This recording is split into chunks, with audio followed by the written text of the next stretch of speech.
कांग्रेस के एक नेता हैं, उनके ऊपर ईडी और सीबीआई की रेड हुई, केस हुए, बड़े बड़े केस हुए, उन्होंने बीजेपी ज्वाइन कर ली, सारे केस रफा दफा हो गए।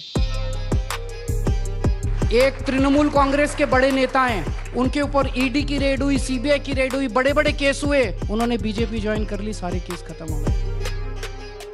महाराष्ट्र के एक नेता हैं, ईडी की रेड हुई, सीबीआई की रेड हुई, खूब भ्रष्टाचार के केस लगे, उन्होंने बीजेपी ज्वाइन कर ली, सारे केस खत्म हो गए। आज अगर मनीष सिसोदिया और सत्येंद्र जैन बीजेपी ज्वाइन कर ले, सारे केस खत्म हो जाएंगे, कल वो बाहर आ जाएंगे। प्रधानमंत्री जी ये नहीं कह रहे कि मैं भ्रष्टाचार के खिलाफ हूं। प्रधानमंत्री जी भ्रष्टाचार के खिलाफ नहीं है। प्रधानमंत्री जी कह रहे हैं भ्रष्टाचार करो, लेकिन मेरी पार्टी में आके करो।